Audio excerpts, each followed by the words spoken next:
Nagpapasalamat man at nakaligtas sa bagyong Yolanda, may halong pait pa rin sa ilang survivor ang mamuhay ngayong nawalan sila ng mga mahal sa buhay.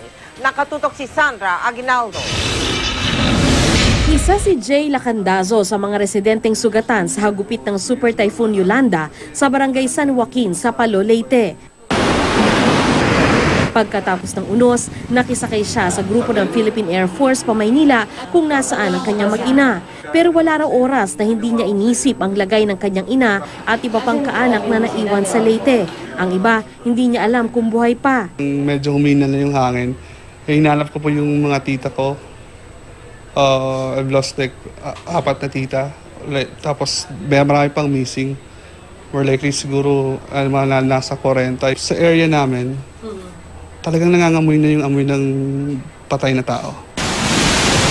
Wala siyang sinisisi pero sana raw mas naipaliwanag sa kanila ang bagsik ng storm surge.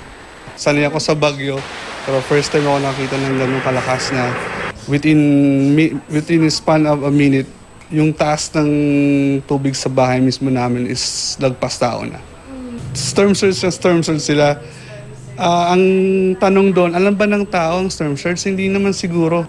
Si Ginang Tarsila, isa sa mga umaasang nasa mabuting kalagayan ng kanyang mag-aama sa Giwan, Eastern Samar. Humingi po kami ng tulong para makawi kami ng Samar. Makita ko yung kalagayan ng asawa ko, tsaka yung 2 anak ko. Tulad ni Aling Tarsila, gustong-gusto rin ni Mary Edami Enriquez na bumiyahe papuntang Leyte para personal na hanapin ang kanyang pamilya. Pero dahil wala pa siyang paraan para makapunta sa probinsya, sumama na lang muna siya sa repacking ng relief goods sa Makati. Inisip ko, per pack, ito para kay Papa, ito para kay Mama. Nag-spirit week, kada pack may prayer ako, ito makakain, sana maabot to sa family ko. Emosyonal ding sinalubong sa airport ang riders na bahagi ng road safety caravan na lumilibot sa Tacloban, Leyte.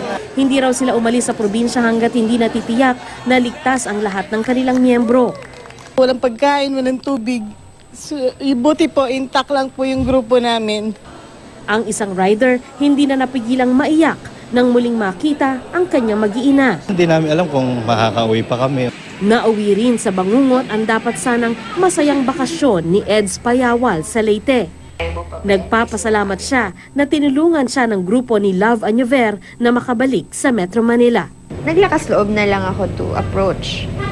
So sabi ko nga, para Love, pwede bang makisend ng message? She told us, get your things, you're coming with us. She really took care of us. Kung hindi niya kami iniwan. Sandra Aguinaldo, Nakatutok, 24 Oras.